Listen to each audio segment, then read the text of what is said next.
જૂનાગઢમાં ચોમાસાની શરૂઆત સાથે જ મહાનગરપાલિકાની પ્રી મોન્સૂનની કામગીરીના દાવો સામે સવાલો ઊભા થયા। શહેરના દુર્વેશનગર વિસ્તારમાં કાળવા નદી સાથે જોડાયેલો વોકળો હજુ પણ ગંદકીથી ભરેલો હોવાથી સ્થાનિકોમાં ફરી પૂરનો ભય જોવા મળી રહ્યો છે। 2 વર્ષ પહેલા વોકળો ઓવરફ્લો થતા અને ઘરોમાં પાણી ઘૂસી જતા ભારે નુકસાન થયું હતું, છતાં પણ આ વર્ષે પણ વોકળાની પૂરતી સફાઈ થઈ નથી, જ્યાં રહીશોમાં ભારે રોષ પણ જોવા મળી રહ્યો છે। સ્થાનિકોનું કહેવું છે કે સમયસર સફાઈ નહીં થાય તો ફરી પૂરની સ્થિતિ સર્જાઈ શકે છે। વરસાદ જોર પકડે તે પહેલા તંત્ર દ્વારા તાત્કાલિક કામગીરી કરવામાં આવે અને સફાઈ કરે તેવી લોકો દ્વારા માંગ કરવામાં આવી છે।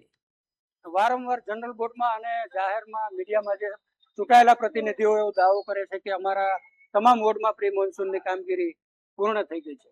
મને હમણાં જ હું મીડિયા લિંકમાં જોતો હતો કે અમારા વોર્ડના જ કોર્પોરેટર જનરલ બોર્ડમાં એવો દાવો કરતા હતા કે વોર્ડ નંબર 11માં તમામ શેરીઓમાં પ્રી મોન્સૂનની કામગીરી અને રોડ રસ્તાની કામગીરી થઈ ગઈ। આજે હું પોતે વોર્ડ નંબર 11નો રહીશ છું। અમારા રાયજીબાગ વિસ્તારમાં ટોરેન્ટ ગેસ પાઇપલાઇન બાદ જે ખોદાણ થયું હતું, આ ખોદાણની કામગીરી બાદ જે પેચવર્ક કરવાના હોય ટોરેન્ટ કંપનીએ કરવાનું, પરંતુ ટોરેન્ટ કંપનીએ એને અવારનવાર અમે સોસાયટી વાળાએ રજૂઆત કરતા એણે એવું કીધું કે અમે કોર્પોરેશનમાં આ પેચવર્કનો જે ભંડોળ જે ખર્ચ થાય એ નાણાં અમે કોર્પોરેશનને ભરી દીધા। કોર્પોરેશન એના ટેન્ડર બહાર પાડી અને આ કામગીરી કરશે। આજે રાયજીબાગ 1ની શેરી નંબર 1 થી 14માં એક પણ શેરીમાં પેચવર્કની કામગીરી નથી થઈ। મારું પોતાની જ મારી ગાડી સવારે હું નીકળ્યો ત્યારે ખૂટી ગઈ હતી। મેં તાત્કાલિક કોર્પોરેશનમાં પણ રજૂઆત કરેલી છે કે ભાઈ તમારી કામગીરી તમે કરી નાખી છે એવો દાવો કરો છો તો કાગળ ઉપર થઈ ગઈ છે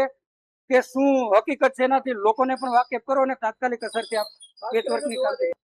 પ્રી મોન્સૂનની કામગીરી એટલે જનરલી વોકળા સફાઈ કરવાની થતી હોય છે, પછી જ્યાં ક્યાંય પણ ખુલ્લી ગટરો હોય તે પેક કરાવવાની ને બધી કામગીરીઓ થતી હોય છે।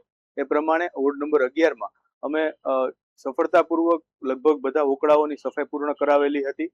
ત્યારબાદ જે ક્યાંય પણ અમારા વોર્ડના કંઈ પણ ભૂગર્ભના કામો થયેલા છે ત્યાં ક્યાંય પણ પેચવર્કની ને જે જરૂરિયાત મુજબની કામગીરી છે અમે પૂર્ણ સફળતાપૂર્વક પૂરી કરેલી હતી। નહેરુ પાર્કમાં જે પ્રશ્ન ઉદ્ભવ્યો છે એના માટે ઘણા વખતથી પ્રશ્ન હતો, પણ આ વખતે અમે મોન્સૂનના 1 મહિના પહેલા જ ત્યાં અંદર 7-8 વર્ષથી જે કચરો જમા થયેલો હતો એ કચરો બહાર કાઢી અને ત્યાં રાજા રજવાડા વખતની જે ભૂગર્ભની ગટર અંદરથી જાય છે, જે કહી શકાય કે ખૂબ મોટી ગટર છે, જે માણસ આખો અંદર ચાલીને જઈ શકે એવડી મોટી ગટર છે, એની અંદર ભંગાણ પડેલું છે।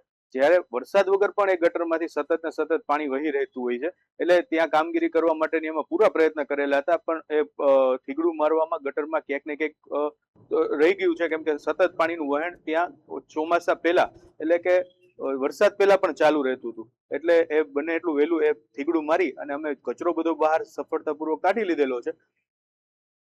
હા, સમાચારમાં બસ આટલું જ। વધુ માહિતી અને સમાચાર માટે આપ જોતા રહો ગ્રોથ નાવ ન્યૂઝ। નમસ્કાર।